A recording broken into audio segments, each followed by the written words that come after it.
everyone, I am Tanya. Welcome to my channel Tanya Talks. So today the topic that I want to discuss about it's going to be marriages.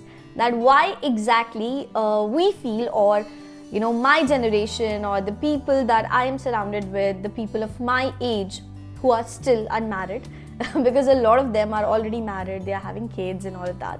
But yes, most of the people of my generation, of my age, or you can say the 90s kids and all of that, why do we feel that marriages are so scary? And not just for a girl, but for a guy as well. Of course, there are more criterias and there are more reasonings which are attached to a woman's perspective. But the bottom line over here is that marriages have always been this way. The society has always been biased. The marriages have certain criterias where obviously a guy and a guy's family are considered superior to a girl and the girl's family. The only difference that is happening nowadays is that women are educated, they are earning, they are financially independent, and that is the main reason that they can easily distinguish between what is right and what is wrong, because of which there are conflicts and they know now that how to raise voices against what is wrong. And that is the reason that today everyone feels that marriages, they don't last long, because girls are educated and because girls are financially independent. But that's not the scenario. The scenario is that earlier women were more tolerant towards whatever is going wrong as well. It's not like that they didn't have a problem. They didn't have a choice to say that what exactly the problem is. But today, because women are financially independent, they do not require a man to sustain their life. They require a partner with whom they can share their entire life. There should be understanding, there should be equal amount of respect, and that is very new for the society. And that is the main reason they feel that the marriages don't last longer, because now women have a voice. So I think you should be asking this question to yourself, that is this actually a problem that women have a voice, or the actual problem was there for so many years when women were actually treated like shit. And I am not exaggerating. I know that whenever I put up videos, there are few amazing people who come in the comment section and they tell me that you are exaggerating, in our household nothing happens like that. So darling, I am not talking about your household.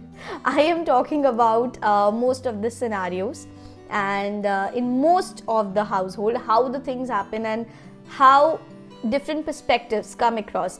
So I've mentioned this earlier as well, that whenever we are talking about something, so we always talk about something which is yet to be done. We talk about women empowerment. Why? Because still women needs to be empowered. We talk about women's safety. Why? Because still women aren't safe.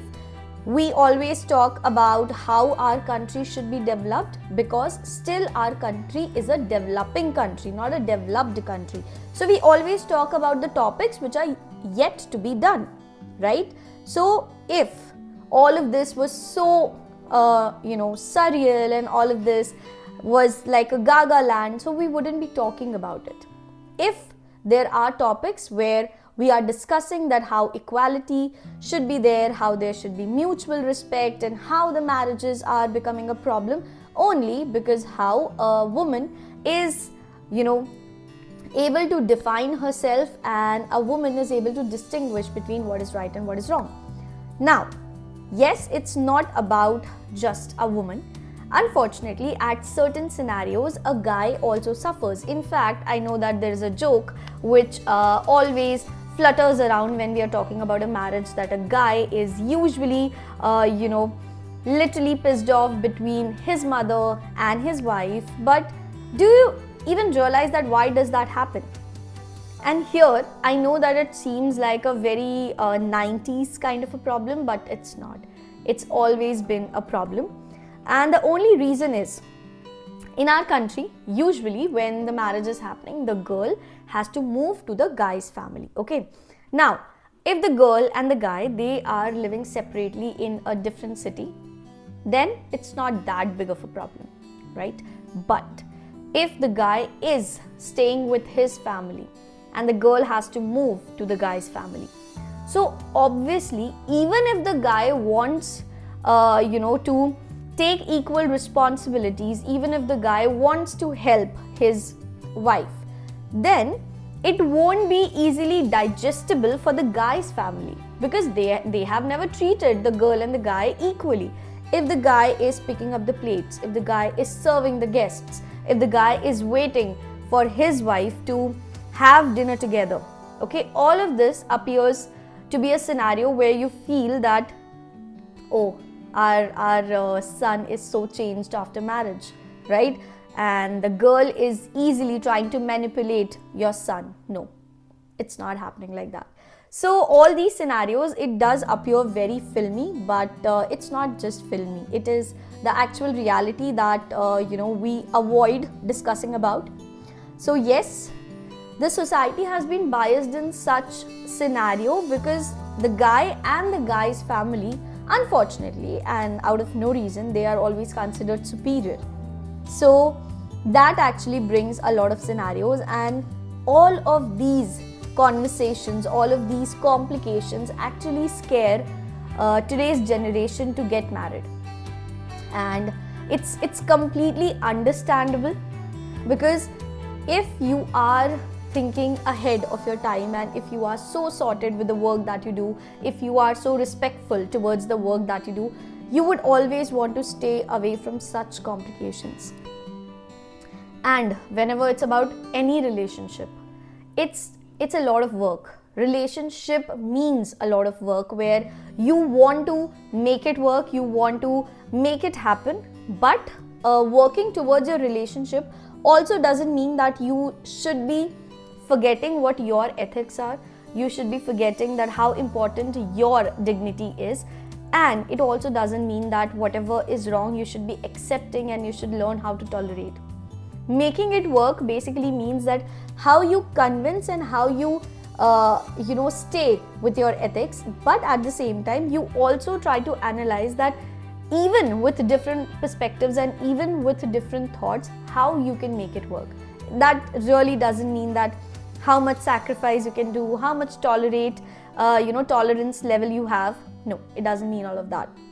But yes, different perspectives. And also there is one thing which I have personally experienced as well, that there's a little bit of double standard included here. A guy, of course, a guy is also of the same generation, right? But still, they do not have the capability, they do not have the stance to take a stand in front of their family. Unfortunately, they are very proud of the partner they have in front of the friend circle, in front of the colleagues, so that they can easily show them off because they have a good partner according to the present generation. But when it comes to the family, they obviously want them to adjust according to their family so that the peace can be maintained. And that is why it's being believed that, guys are more peaceful and most of the chaos is being created by the women. No, because the double standards are there. So I think there are a lot of questions that we should be asking ourselves, that is it okay to believe that if we want to make it work, we need to adjust a lot. Adjusting, I mean over here by adjusting that you have to compromise with your ethics and you have to compromise with what is right and what is wrong. So is that okay? And if you want to take forward the same old beliefs, so is it worth it? Is it worth marrying also then? Now, the bottom line is always about the two partners. If they want to make it work and if they want to be, mutually together, if they want to understand each other, along with having the mutual respect, and there shouldn't be any superior gender over here or their respective family. Rest of it, you can let me know in the comments. I will be waiting for them. You can let me know your experiences as well. Now, if you found this video relatable, do not forget to like this video. And if you would like such kind of content on your feed, you can definitely subscribe to the channel as well. Thank you. Bye bye.